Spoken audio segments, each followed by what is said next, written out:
supaya kedepannya tidak boleh bertambah lagi bertonton, harus bisa jadi sesuatu yang siap pakai, didaur ulang. Mungkin itu saja dari saya. Ya, baik. Jadi ini pikiran yang baik sekali. Kita mendengarkan sabda Tuhan. Bacaan dari kitab Kejadian bab 2 ayat 8 sampai dengan 15. Selanjutnya Tuhan Allah membuat taman di Eden. Disitulah di tempatnya manusia yang dibentuknya itu. Lalu Tuhan Allah menumbuhkan berbagai pohon dari bumi yang menarik dan yang baik untuk dimakan buahnya, dan pohon kehidupan di tengah-tengah taman itu, serta pohon pengetahuan tentang yang baik dan yang jahat. Ada satu sungai yang mengalir dari Eden untuk membasahi taman itu, dan dari situ sungai itu terbagi menjadi 4 cabang. Yang pertama namanya Pison, yakni yang mengalir mengelilingi tanah Hawila, tempat emas ada. Dan emas dari negeri itu baik. Di sana ada damar badolah dan batu krisopras. Nama sungai yang kedua ialah Gihon, yakni yang mengalir mengelilingi seluruh tanah Kus. Nama sungai yang ketiga ialah Tigris, yakni yang mengalir di sebelah timur Asyur. Dan sungai yang keempat ialah Efrat. Tuhan Allah mengambil manusia itu dan menempatkannya dalam Taman Eden untuk mengusahakan dan memelihara taman itu. Demikianlah sabda Tuhan.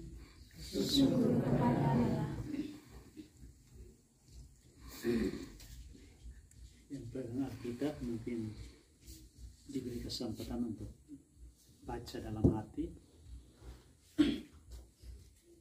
teks yang disampaikan tadi. Kejadian bab 2 ayat 8 sampai 15.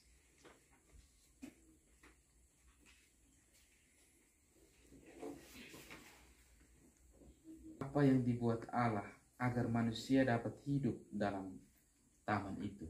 Allah menumbuhkan berbagai pohon dari bumi yang menarik dan yang baik untuk dimakan buahnya, dan pohon kehidupan di tengah-tengah taman itu, serta pohon pengetahuan tentang yang baik dan yang jahat. Baik. Yang dibuat Allah agar manusia dapat hidup dalam taman itu jawabannya di ayat 9 yang pegang kitab suci. Tuhan Allah menumbuhkan berbagai pohon dari bumi yang menarik dan yang baik untuk dimakan buahnya, dan pohon kehidupan di tengah-tengah taman itu, serta pohon pengetahuan tentang yang baik dan yang jahat. Itu adalah jawaban dari pertanyaan nomor 2. Pertanyaan yang terakhir, apa tugas manusia di taman itu? Untuk mengusahakan dan memelihara taman itu. Dari tugas manusia di taman itu adalah menjaga dan memelihara.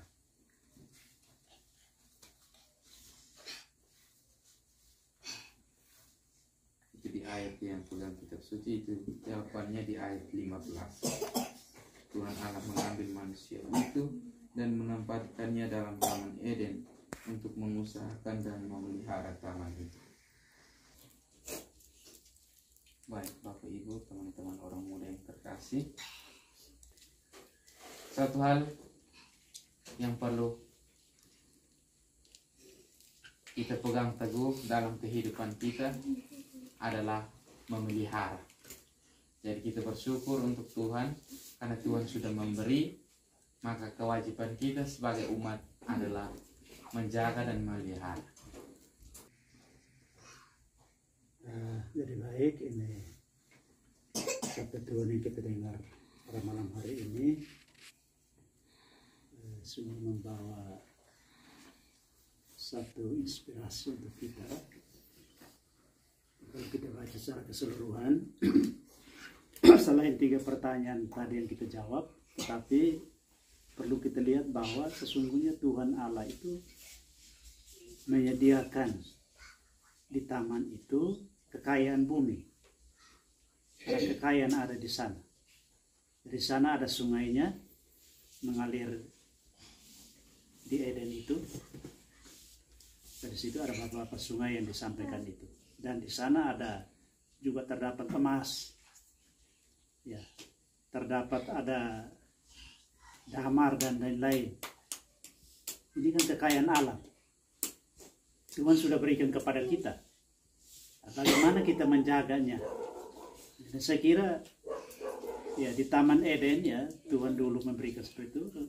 Di sekitar kita ini juga sebenarnya kita mau katakan juga Eden kita, Eden yang ada di sekitar kita.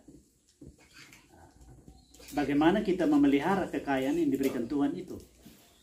Seperti tadi ada pohon-pohon yang perlu kita jaga, pelihara dan lain-lain. Nah, di samping itu, ya di sini Tuhan menyampaikan bahwa manusia harus mengusahakan dan memelihara. Mengusahakan artinya mengolah apa yang ada di sekitar kita, alam kita, bagaimana kita mengolah, bukan merusakkan. Nah, inilah inspirasi kita melalui sabda Tuhan malam ini. Jadi itu kembali kepada kita lihat di sekitar kita, alam sekitar kita, untuk kita jaga, kita pelihara. Nah, dan kalau boleh ya kita usahakan hal-hal yang bisa menghasilkan, ya kita usahakan seperti itu. Usahakan misalnya kebun, tanam sesuatu yang baik yang bisa menghasilkan. Saya kira ini sedikit penegasan dan tambahan untuk bacaan suci malam hari ini.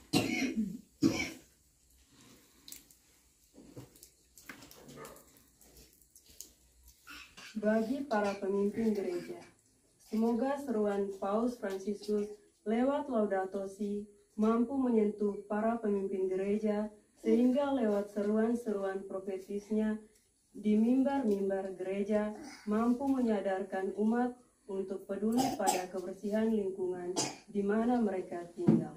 Marilah kita mohon. Kabulkanlah doa kami ya Tuhan.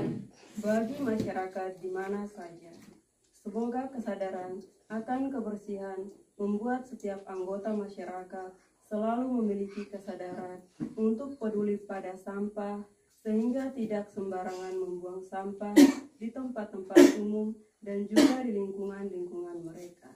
Marilah kita mohon. Kabulkanlah doa kami ya Tuhan. Bagi kita sendiri, semoga Allah Bapa menganugerahkan kepada setiap kita hati yang bijaksana untuk selalu peduli pada kebersihan di lingkungan, juga kebersihan tempat kerja dan di rumah masing-masing. Marilah kita mohon. Kabulkanlah doa kami ya Tuhan. Allah Bapa yang Maha Murah, inilah doa dan permohonan kami yang kami panjatkan kepadamu. Kiranya Engkau senantiasa mengabulkannya demi Kristus Tuhan dan pengantara kami. Kita satukan lewat doa sempurna yang diajarkan Kristus kepada kita. Bapa kami yang ada di surga, dimuliakan namamu, datanglah kerajaanmu, jadilah kehendak-Mu di atas bumi seperti di dalam surga. Berilah kami rezeki pada hari ini dan ampunilah kesalahan kami, seperti kami pun mengampuni yang bersalah pada kami. Dan janganlah masukkan kami dalam pencobaan, tetapi bebaskanlah kami dari yang jahat. Amin. penting untuk kita pegang dalam masa prapaskah itu, yang pertama adalah doa. Tentu kita harus berdoa. Yang kedua adalah menderma. Dan yang ketiga, yang paling penting ketiga adalah aksi.